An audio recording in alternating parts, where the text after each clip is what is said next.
actually got this one returned back. So I did a diag of like a week ago for a cold start fuel injector issue. At that time, the customer declined to leave it overnight. I suspected that's what was up. And then he had the light come back on, and then he brought it and left it overnight for me to do the automated injector balance test from a cold engine, and it had a GM recommends a 20% difference on each bank, and there was a 40% difference. So we're gonna go ahead and do the injectors, and then you know, I just took the air box off yesterday, so from what it looks like there's plenty of information about this. Plug, hose, plug, and then you just pop the harness off.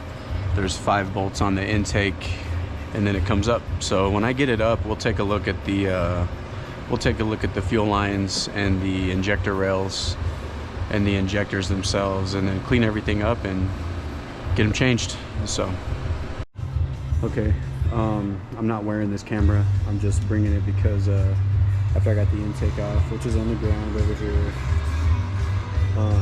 I noticed that there's some pretty good carbon buildup inside these cylinders, so we're just gonna see if we can get a good little shot in there so you can see.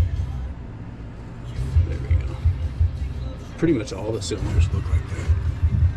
So let's see. Yeah, look at that.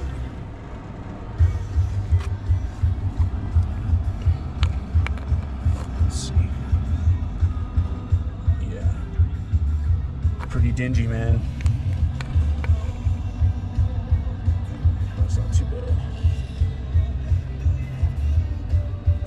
So yeah, so anyways, this line's got to come off here, and then you got to unplug the rails, and then take off the fasteners and try to pull them up. So I'll get back at you guys when I have the injectors out and ready to change.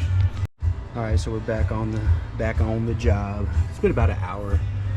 So I got it took a little while to get the fuel rails out. You don't want to bend them. I guess it's really easy to bend them. It's popular. So I cleaned up the ports the best I could, and then we got the injectors over here on the ground. So this is the driver's side. The misfires were actually on this side. And it could just be because it looks like the seal is cracked right there. But yeah, I guess this is a pretty common problem. My first time doing it, so we'll holler back when I get the injectors changed off the rail. And then I got a kit that already came with the seals on it, so it's just an injector swap.